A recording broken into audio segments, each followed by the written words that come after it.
I had been paying for my parents' living expenses, but at TA Christmas party, I found out they error-macking me as a low-educated freeloader. So I cutties and stopped sending them money. The next month, I am Rebecca, a fashion designer. I am currently 26 years old. I was born and raised in a small town in the countryside. I lived there with my grandparents, my parents, and Ashley, my sister, who is 7 years younger than me. Ashley was very much adored, and the family's attention was always on her. As a result, her opinions and whims were often prioritized, and I became accustomed to being overlooked. In the background, there was a noticeable difference in how our parents treated us. For example, on Ashley's birthday, she would receive luxurious toys, whereas my birthday gifts were combined with Christmas and limited to just one present, often educational tools or books that weren't very exciting to a child. When Ashley joined the soccer team, our parents started attending her practices and games almost every week. I was also in the tennis club during middle school, but even on the day of my last match, my parents didn't come. The reason? They had to drive Ashley to her practice. This is how my parents always prioritized Ashley over me. There were times I wanted to cry, but the one who encouraged me was none other than Ashley. When our parents compared us, she would firmly respond, "That's not true. My sister is smart too. She always helps me with my studies, and she's amazing." A few days after my last match, she said, "Well done," and made a small bouquet with flowers she gathered from the local park, presenting it to me. Ashley had grown into a child with a kind heart. Meanwhile, our grandparents who lived with us often reprimanded our parents for their behavior and were protective of me. However, before I graduated from high school, my grandmother passed away, and my grandfather followed her a few days later. Ashley always stood by me, but it seemed to bother our mother. She began to treat Ashley more harshly, threatening, "If you keep defending your sister, I'll make you stand outside." It was during the cold winter months when the snow began to fall. I didn't want Ashley to suffer such treatment, so I had no choice but to say, "You don't have to worry about me anymore." Afterward, Ashley stopped defending me and began to focus on sports and studies under our parents' roof, enjoying peaceful and happy days. The consecutive funerals of our grandparents also affected our parents, who claimed they had no savings, and easily denied my wish to attend university. I wanted to study design, but my parents didn't approve. After graduating from high school, I had no choice but to find a job. Still wanting to work in design, I moved away from home and joined a company that produced a small fashion magazine. My main job was clerical, but I wanted to try designing, so I persuaded my boss to let me assist the designers. Working in an office while being exposed to professional designers' work every day was also a reality check. However, that reality only fueled my motivation, and my dream of becoming a fashion designer grew day by day. I dedicated all my free time to studying, returning home only minimally. When I did visit, I was met with only cold words from my parents. Instead, I focused on studying design on weekends, acquiring specialized knowledge through online courses and other means. Thanks to my efforts, the company recognized my dedication, and I was finally welcomed as a member of the design team. My passionate work ethic resonated with the surrounding designers, who generously shared useful materials and connections with me. 3 years later, I had grown to take on projects as a full-fledged fashion designer. 8 years after graduating from high school and becoming accustomed to my job, I heard that Ashley was preparing for her university entrance exams. She was aiming for a prestigious private university's medical school. Ashley maintained top grades locally due to her daily efforts, and her admission was almost guaranteed. Remembering how she supported me as a child, I wanted to support her in any way I could. A few months later, Ashley was successfully admitted to the renowned medical university. When I heard the news of her acceptance, I was truly happy and immediately expressed my congratulations. "Ashley, congratulations. You worked hard. Going to cram school every day? Amazing." Ashley modestly thanked me, but then she brought up a concern. "Actually, it seems that a donation is needed for the medical school. It's not mandatory, but Dad and Mom say it would be embarrassing if someone from the countryside didn't pay. So it would be better to pay, right? But you know our family's finances are stretched thin with my tuition and living expenses, right?" Ashley herself offered to manage her living expenses with part-time work, but the story with the medical school was different. It was clear that the amount of study required left no room for part-time jobs. While a donation might be necessary, the reality was that our family's income, our father being a regular white-collar worker, and our mother working part-time twice a week, couldn't afford it. Attending a private medical school would be a significant burden, even with just the tuition alone. I thought they might be counting on my savings, but I was surprised they didn't ask directly, and instead had Ashley bring it up. Despite my growing disappointment with our parents, I decided to honor Ashley's request and help with the donation and other expenses necessary for her admission. Thus, Ashley rented an apartment near the university and started her new life. The apartment wasn't too far from where I lived, and I was ready to help whenever needed. However, Ashley seemed to be enjoying her university life, and whenever I reached out, her responses were always indifferent. Still, she frequently sent requests like, "I want to eat this," or "Please send me that." Reluctantly, I arranged deliveries and lent her the necessary money, taking over the financial support our parents couldn't handle. Although we occasionally had meals out together, Ashley was aloof throughout, constantly on her phone except when eating. Any attempt at conversation was dismissed with a simple, "I'm busy with studies," and we hardly had any meaningful discussions. Every time I encountered her cold attitude, I grew increasingly perplexed. When did we start drifting apart like this? Today's meal also felt as if I had forced her to come, judging by Ashley's reactions. Trying to change the atmosphere, I brought up a lighthearted topic about home. Well, as long as you're doing well, Ashley, that's probably enough for mom and dad, right? Upon mentioning this, Ashley suddenly stared at me and smirked coldly. Of course, I'm a famous medical student and you're just a high school graduate designer. Dad and mom aren't worried about you. It's a job that doesn't even require a qualification, she said. Her harsh words squeezed my heart painfully. What do you mean by doesn't need a qualification? I asked. Just what I said. You say you're a designer, but anyone can do that nowadays just by looking it up online. Even my friends can easily set up websites. Aren't you embarrassed to be doing such a job? Maybe you should at least get a certification. Oh, but that might be hard for a high school grad. I've worked hard to get where I am in my job. How can you belittle me like this, Ashley? What happened to you? I said, my voice shaking. Ashley glared at me with irritation and clicked her tongue. Mom and dad say it every day. They say that I'm outstanding, getting into a prestigious medical school, but it's embarrassing that their eldest is just a high school grad. They say the future doctor should take care of her sister so she doesn't get any more jealous. That's why I reluctantly contact you and dine with you. Those words revived memories from our childhood. Our parents had always compared us. Ashley is smart and reliable, while Rebecca is clumsy, stupid, and useless, they would say directly to my face. Those memories stabbed at my heart and I felt suffocated, dizzy from the shock. I lowered my head to endure the pain. Thinking I was crying, Ashley snorted softly and said, "Well, I'll be going ahead then," and quickly left the table.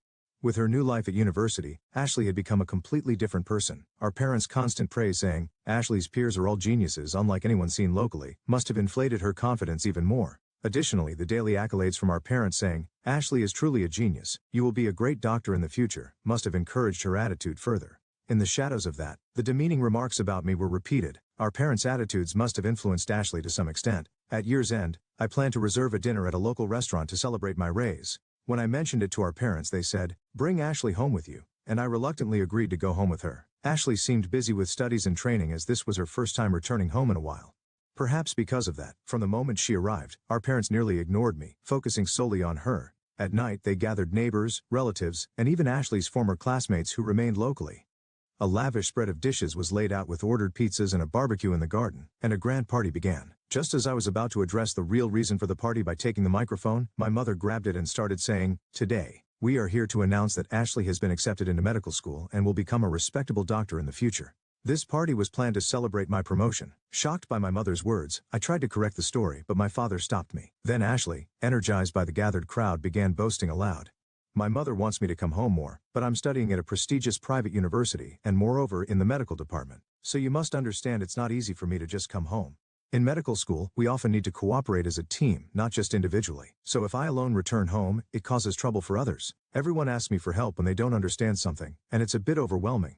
I quietly slipped away into the kitchen, pretending to prepare the stew. However, Ashley's boastful words still reached my ears. While it was inevitable that our parents and relatives would praise Ashley, it must have been painful for the neighbors and former classmates to hear her boasting. As Ashley's monologue continued one-sidedly, a neighbor, tired of listening, took the opportunity when I brought some drinks to strike up a conversation. "By the way, Rebecca, you're working hard in design, aren't you?" But Ashley and her parents immediately shook their heads and denied it. "She's trying sort of, but not much can be expected. It's embarrassing that Rebecca is just a high school graduate. She's so different from Ashley," my mother said with a hint of disdain. My father agreed, nodding. Yes, while my sister sitting beside them seemed to understand that she was being praised, displaying a proud smile. In the room there were many people who had only finished high school and were working, as well as parents with children in similar situations. While alcohol and food were being served, everyone tried to keep a composed expression, but it was evident that they were somehow enduring this situation. The only ones who seemed unaware were my parents and Ashley. I couldn't stand the unpleasant atmosphere, and tried to leave without saying a word. However, Ashley stopped me. "You come back home quite often, don't you?" "I can come back with confidence because I study hard every day. But maybe you don't mind because you lack both academic credentials and pride." Ashley laughed loudly as she said this. Even though my father said, "Hey, that's not a nice way to speak," he was laughing a little too. I was speechless at her words and felt anger welling up. "Good for you, Rebecca. You don't have to come back next year," I replied with a trembling voice, cutting her off as the people around us looked on with concern. I put down my tray and grabbed my coat and bag. While I was getting ready to leave, Ashley and the others were grinning and exchanging looks. "If you're going to say that, I'll do as you say. I'll never come back." A volcanic rage was stirring inside me, yet all the words that came out were cold and emotionless. I no longer had any feelings for my parents or Ashley.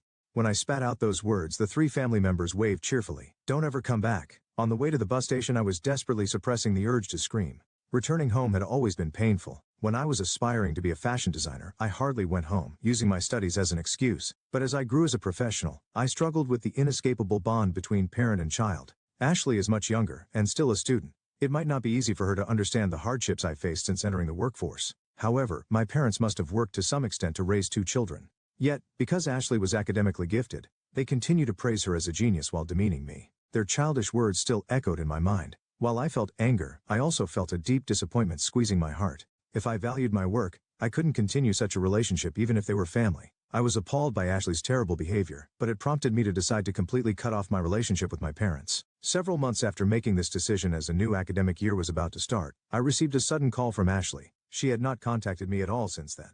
She also sent multiple messages saying, "Please answer the phone." Reluctantly, I picked up. "Hey, what about my tuition?" There was a mix of fear and urgency in Ashley's voice. I answered calmly. "I paid for the admission fee, donation, and your 1 year tuition." "No, I mean the tuition for the 2nd year. The university is telling me to pay it quickly because it hasn't been paid yet for this year." "What are you telling me this for?" Ashley was at a loss for words on the other end of the line. Indeed, I had used my savings to pay for Ashley's expensive tuition, but what I paid was the admission fee, donation, and tuition for the 1 year. As a result, my savings had decreased significantly, and I had planned to make further payments gradually, so the tuition for the following years was, of course, still unpaid. After treating me so coldly, as if we had cut ties, to ask me for tuition was shocking. The only thing I was asked to help with was the donation, wasn't it? I only assisted with the tuition because I was being overly helpful. Didn't mom and dad allow you to go to a private university because they could afford the tuition, unlike when I was your age? Or did you apply without thinking about the money? That's not true, but living expenses and travel costs are quite hard because many of my classmates are wealthy, and I have those social obligations too. My parents helped with that, but they said they couldn't afford the tuition and told me to ask you. The reason I had financial flexibility was significant. I had switched to a major design firm to further advance my career in fashion design. Having established a certain level of success, my salary had increased dramatically. Moreover, because I was so busy with work, my salary and bonuses were accumulating rapidly. I had told my parents about the job change, so they probably thought from the beginning that with my help, they could pay for Ashley's tuition. Furthermore, they probably assumed I could also help with the tuition because they knew about the donation, so the savings originally meant for Ashley's leisure and wasteful spending had disappeared. Yet I no longer felt forgiving toward her. It would have been easy to support the tuition, but I refused Ashley's request. Days later, when my parents contacted me again, I rejected their offer. They spoke to me over the phone with panicked voices sounding accusatory, which only sank my heart further. At that moment, I realized I could no longer return home. They were only counting on my money, not truly wanting my support as a family member. There was no reason to be exploited for my savings without any discussion. Ashley called me almost every day, crying over the phone. If there had been even one sincere apology, I might have reconsidered. However, her words were always, "Please pay for my tuition. If this continues, I'll be expelled. I'm doing scholarships and part-time jobs, but it's not enough at all. What do you think everyone will think if a student as excellent as me gets expelled? I'll pay back the money once I become a doctor. We're family, so please help me." The messages left on the answering machine were all similar. Among them was a surprising statement. "If you're worried about not being able to come home, I'll tell them that too." After backing up these messages, I immediately deleted them from my smartphone. Then I sent a message to my sister and decided to completely block her contact. I think people who look down on others should not become doctors. Thus, I cut off contact with my family and welcomed a new spring. I heard from a relative who had been asked for money that Ashley's tuition for the 2nd year was somehow paid through scholarships and loans from various relatives. However, there was no longer any leeway to send her living expenses, so she had to start working part-time. Balancing work with a massive amount of daily studying, frequent exams and practices turned out to be harder than expected. Eventually, Ashley failed many credits and had to drop out 6 months later. I had been assisting not only with tuition but also by sending money home. After cutting ties last year, I stopped doing so. Without meeting again, Ashley, whose pride was completely shattered, returned to our financially struggling parents who were barely making ends meet. Although Ashley was academically capable, the funds for her education had already been depleted. Nonetheless, she didn't look for work locally. Instead, she spent her days playing games and venting her anger and isolation. I heard from a neighbor that voices arguing could be heard from the house at night. Since our parents had always doted on Ashley, they seemed unable to stand up to her. When I saw my parents in the neighborhood, they always looked exhausted. People around them avoided contact and hardly ever spoke to them. One day, perhaps due to excessive stress, my father caused an unexpected incident on the train during his commute. He made inappropriate contact with a woman standing next to him, was noticed by other passengers, detained on the spot and arrested by the police. Fortunately, a settlement was reached, and it did not turn into a criminal case. However, due to this incident, my father was forced to resign from his job. My mother started looking for work, but having only part-time experience, she was unable to find a stable job that provided a steady income. My parents tried to contact me and even attempted to reach out through relatives, but it didn't go well. The content they asked the intermediaries to convey was reportedly intimidating. The relatives understood there were issues with my parents and told them, leave it to us, but eventually began ignoring their messages altogether. As a result, my connections with my family gradually faded, and I was finally able to regain a peaceful daily life. From what I've heard from relatives, there are bad rumors about Ashley, who is now reclusive, and my unemployed father, who looks frightening, causing them to be avoided by those around them. My mother, feeling overwhelmed by the situation, has disappeared without a trace, and I can no longer get in touch with her. The remaining two, without any source of income, seem to be living almost like homeless people. If there had been a warm relationship with the neighbors, it might have been somewhat comforting. However, given their previous attitudes, it's difficult for them to gain understanding from those around them. Meanwhile, I am successfully building my career in the design industry. Recently, I've been selected to participate in high-profile projects, marking a significant step up. This has prompted me to finally launch a plan I've been considering for a while. That plan is to take university entrance exams. Since my finances have been improving smoothly, I intend to tackle this challenge once my current project is completed. Looking to the future, I'm also considering starting my own business. I want to deepen my knowledge not only in design, but also in management. I'm thrilled about this new challenge.